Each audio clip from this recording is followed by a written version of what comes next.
2003년 4월 20일 저녁 8시 30분, 소니아는 메신저를 통해 여동생과 대화 중이었습니다. 자기는 독립을 한 상태였고 부모님은 출장 중이었기에 집에 남겨진 동생 3명이 걱정됐던 것이었죠. 그래도 24살의 차녀 넬마가 집에 있었으니 크게 문제될 것은 없으리라 생각했습니다. 평범했던 대화가 오가던 중 여동생으로부터 "잠깐만, 누가 왔나봐. 누가 문 앞에 있어" 라는 메시지를 받은 소니아. 그녀는 부모님이 자리를 비운 사이 넬마가 친구들을 불렀다고 생각하며 재밌게 놀라는 답신과 함께 메신저를 종료했습니다. 그로부터 이틀 뒤 소니아는 자신의 동생들이 살해되었다는 믿을 수 없는 연락을 받게 됩니다.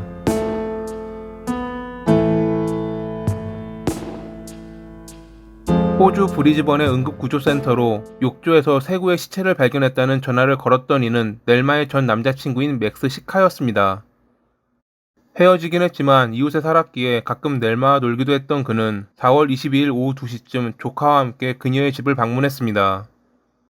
그녀의 동생들과 자신의 조카를 놀게 하고 자신은 그녀와 영화를 보려는 계획을 갖고 있었거든요. 당시 옆집에서 페인트 칠을 하던 인부들은 넬마의 집에 들어갔던 맥스가 15분 뒤 급하게 달려 나오는 것을 보았습니다. 맥스는 곧 집으로 가 응급구조센터에 전화를 걸어 3명이 살해되었다는 신고를 했습니다. 전화를 받고 출동한 경찰과 구급대원은 1층 천장에 고여있는 물자국을 보며 천천히 2층 현장으로 올라갔습니다. 처음 2층 욕실로 들어가 현장을 확인한 구급대원은 욕조에 눕혀있던 시신이 2구밖에 없다고 생각했지만 면밀하게 확인해본 결과 2번째 시신 아래에 베개가 깔려있고 베개 밑에 한 구가 더 있다는 것을 알 수 있었죠. 자세하게 확인하기 전에는 2명만 보였을 텐데 첫 발견자였던 맥스는 신고 당시 정확히 3명이라고 말했습니다. 경찰이 이를 지적하자 그는 넬마가 2명의 동생과 함께 있었기에 당연히 3명일 거라고 생각해 신고한 거라 얼버무렸지만 역시 무언가 좀 이상했죠. 집 안에서 일부 개인 물품들을 제외하고 돈이 될 만한 물건들은 그 자리에 그대로 있었습니다. 이상한 것은 넬마의 일기장이 사라졌다는 것. 왜 범인은 돈도 안 되는 일기장을 가져갔을까요? 강제로 문을 연 흔적도 없었고 누군가 몰래 침입한 흔적도 없었습니다. 범인은 피해자들과 안면이 있을 가능성이 높았죠. 넬마의 침실에서 발견된 혈흔은 범인이 그녀를 침실에서 공격한 뒤 욕조로 옮겼다는 것을 보여주었습니다. 잠시 뒤 연락을 받고 집으로 돌아온 넬마의 부모님은 맥스가 범인이 분명하다며 난동을 부렸고 이 때문에 증인으로 있던 맥스는 잠시 자리를 피해야 했습니다. 왜 피해자의 가족들은 확인도 하지 않고 첫 발견자이자 딸의 전 남자친구였던 맥스를 범인이라 지목했던 것일까요? 그들이 이런 의심을 가졌던 것에는 여러 이유가 있었습니다. 넬마의 부모님은 딸의 이성 교제에 엄격한 편이었습니다. 1990년대 초에 호주 브리즈번으로 이주했던 그들은 차녀인 넬마가 16살의 남자와 교제하고 있다는 것을 알았을 때 크게 화를 냈고 아버지는 훈육이라는 명목으로 그녀를 체벌해 폭행 혐의로 기소되기도 했죠. 우리가 보기엔 사춘기 소녀의 그저 평범한 교제였지만 넬마의 부모님이 보기에는 아니었나 봅니다.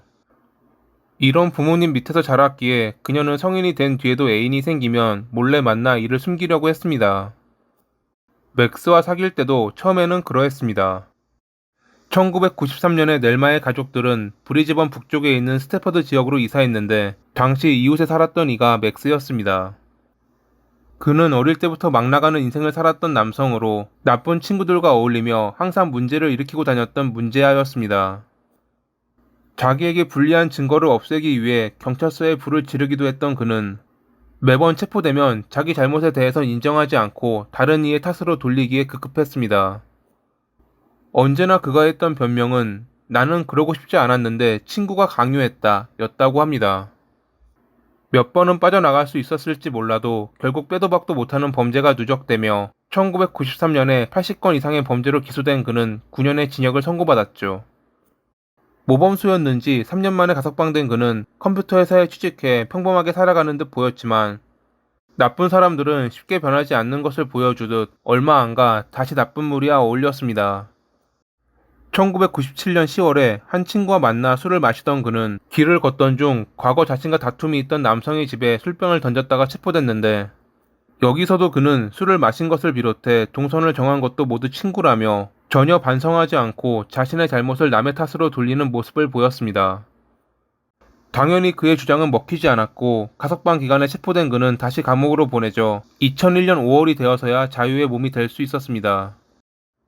이 무렵 집에서 사업을 하던 넬마의 어머니는 컴퓨터를 잘 알려줄 사람이 필요했는데 감옥에 가기 전 컴퓨터 회사에서 일했던 맥스가 도움을 주었고, 그렇게 그녀의 집을 자주 드나들었던 그는 31살인 자신보다 10살이나 어린 넬마에게 작업을 걸었습니다. 그해 9월에 둘은 연인 관계로 발전했지만 넬마는 부모님이 알면 큰일 난다며 둘의 관계를 비밀리에 했죠.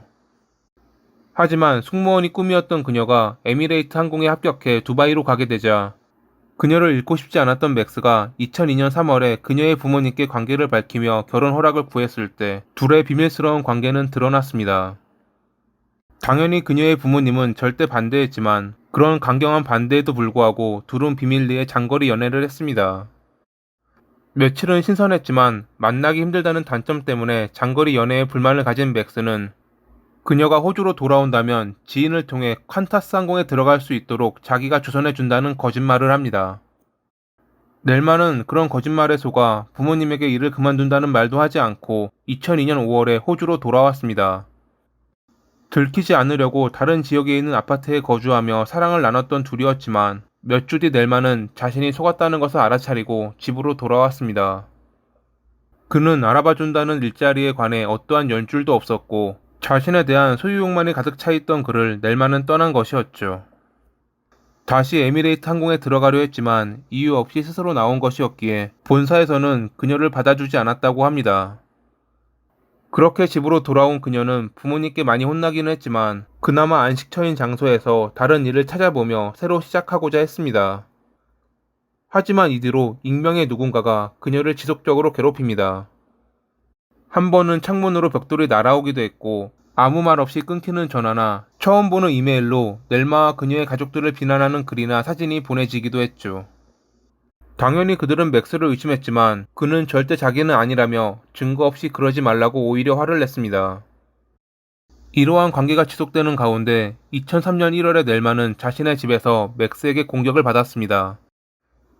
이야기할 것이 있다며 찾아왔던 그가 대화 중 갑자기 공격했고 나가라는 그녀의 외침에 돌아가긴 했지만 직접 이런 공격을 한 것은 처음이었죠. 이 일이 있고 얼마 뒤 넬마는 자신의 나체 사진이 포함된 이메일을 받게 됩니다. 최근 자신을 괴롭히던 정체불명의 이메일과는 다른 주소로 왔지만 그녀는 범인이 맥스라는 것을 확신했습니다. 그 사진은 그녀와 그가 관계를 가질 때 합의하에 찍었던 사진이었거든요. 그녀와 가족들은 이를 경찰에 신고했지만 컴퓨터가 해킹당했다는 그의 변명에 당시 경찰로서는 주의를 주는 것 말고는 별다른 조처를 할 수 없었다고 합니다. 넬마에게 보내졌던 이메일이 맥스의 계정이 아니었기에 강제로 그의 컴퓨터를 확인할 방법도 없었죠.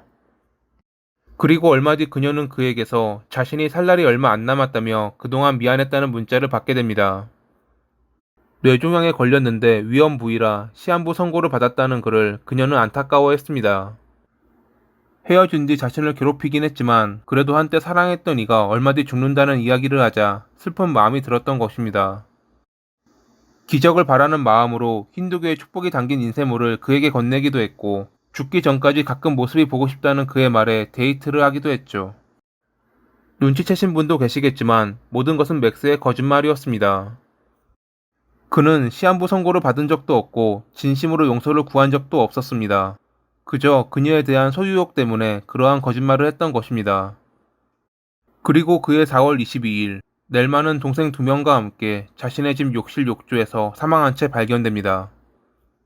그녀의 가족들과 현장을 확인한 경찰까지 모두 맥스를 의심하는 가운데 그는 자신의 결백을 주장했습니다. 경찰은 그의 집에 있던 개인용 컴퓨터 2대를 확인했고 범행이 발생하기 전날에 그가 모든 데이터를 삭제했다는 것을 알았지만 복구해서 확인한 결과 그동안 넬마 가족들을 괴롭히는 이메일을 보냈던 이가 그라는 것을 확인할 수 있었습니다. 하지만 이것만으로 그가 범인이라 단정짓기에는 무리가 있었죠. 검찰 역시 맥스가 범인이라 확신하며 증거를 모았고 별다른 물증이 없던 탓에 그를 살인죄로 기소하기까지는 5년이라는 시간이 걸렸습니다. 2009년 12월에 새로 사귀던 여자친구와 결혼식을 올렸던 맥스는 그로부터 일주일 뒤 살인 혐의로 체포. 2년 뒤 열린 재판에서 자신의 무죄를 주장했지만 검찰 측에서 모아둔 여러 정황 증거와 증인으로 인해 결국 2012년 7월에 그는 유죄를 판결받았고 재판부는 35년 뒤 가석방 신청이 가능한 종신형을 선고했습니다. 어떤 이들은 맥스가 넬마는 물론 그녀의 동생들까지 살해할 만한 동기는 부족하다며 다른 이의 범행일 가능성에 대해 말하기도 합니다. 당시 넬마의 아버지는 여러 명의 여성과 바람을 피우고 있었는데 여성들의 배우자 중 한 명이 복수를 한 것이라는 말도 있었고 우연히 침입한 강도에 의해 살해된 것이라고 말하는 이도 있었죠. 그 강도가 왜 넬마의 일기장을 가져갔는지는 잘 모르겠지만요. 나는 아무도 죽이지 않았습니다. 퀸즐랜드 사법제도는 부패했습니다라며 맥스는 지금도 자신의 범행을 부인하고 있습니다. 그는 과연 억울한 누명을 쓴 피해자일까요? 아니면 자신의 범행을 남 탓으로 돌리는 나쁜 사람일까요? 만약 아직 밝혀지지 않은 진실이 있다면 꼭 밝혀지길 바라며 이만 마칩니다. 오늘도 봐주셔서 감사합니다.